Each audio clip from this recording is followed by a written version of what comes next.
はい、皆さんこんにちは。エコドライブの鈴木です。今日のですねテーマなんですけども、起業1年目で最も苦労したことというですねテーマでやっていきたいと思っています。この配信がですねアメリカなんですけどもね、これから起業しようとしている方とか、アメリカ進出をこれから考えている方に参考になればいいなと思って撮っています。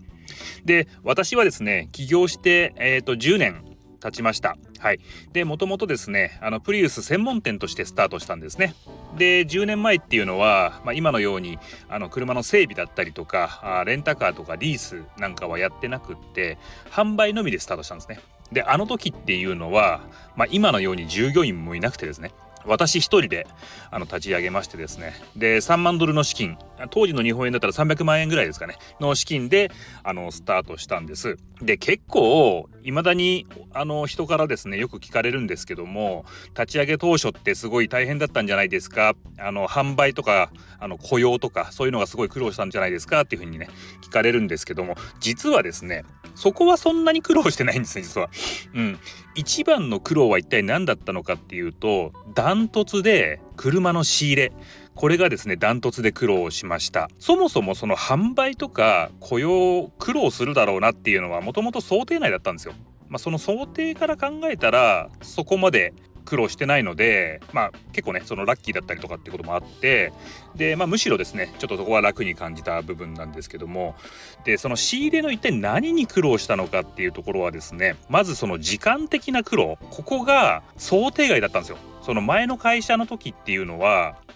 仕入れが簡単だったんですね。むしろ仕入れが簡単でちょっと販売に苦労したっていうところがあったんですけども、立ち上げ当初はですね1台仕入れるのにめちゃめちゃ時間かかったんですよ。そうなんでかっていうところなんですけども、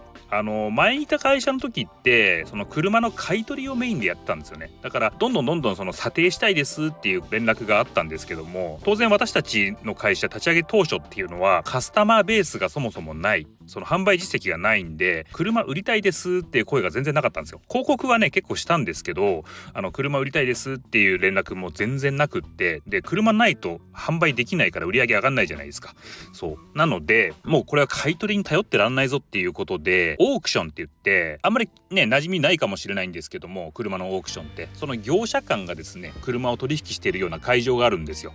日本でいうとなんか魚市場みたいなやつ、そう魚がこう取引されてるような市場あるじゃないですか。あれの車バージョンみたいなのがアメリカにもあるんですけども、ここに仕入れに行くことにしたんですね。これがですねさすがアメリカでもめちゃくちゃ遠いんですよ。それこそねこれ毎日いろんなところでやってるんですね。月曜日からそれこそ金曜日までいろんなところでやってるんですけども、もうね1時間はザラでやっぱ2時間とか3時間とかかかったりするんですよね、行くのに片道で。でさすがにやっぱり見ないで買うのが厳しい。やっぱり一台一台見ないとやっぱ怖くて買えないので、やっぱ見に行くんですよ。で朝ねそれこそ5時とか6時とかに起きるんですよね。暗い中ですね車飛ばして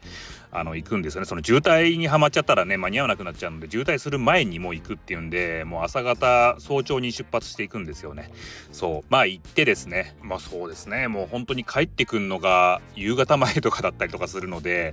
お店はですねその間どうしてたかっつったら閉めてたんですね。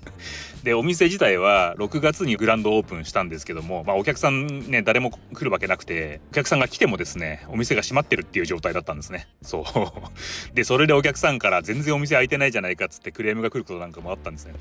そうでね、車を見に行ってそんな時間かけて、でたまたま良ければいいけど買えないことがほとんどなんですよ。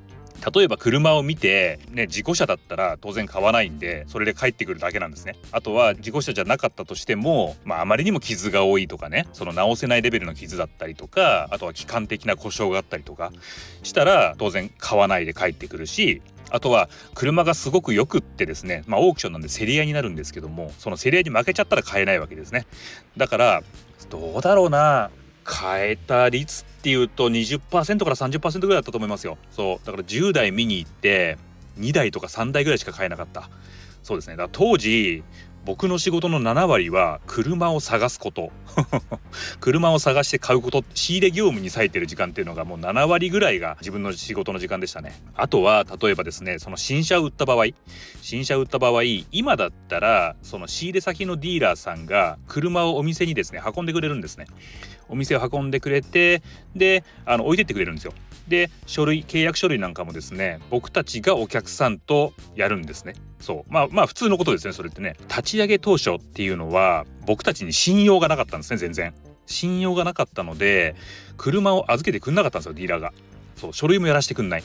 なのでどうしてたかっていうと、お客さんと一緒に仕入れ先のディーラーにわざわざ行ってたんですね。一緒に同行して、そこに車を取りに行くということだったんですね。その間ね、お店が当然クローズしてますでついて、じゃあ書類を僕たちにやらせてくれるのかと思ったらやらせてくれなくて、ディーラーの営業マンがお客さんと書類をするみたいな。僕何のために来たんだみたいな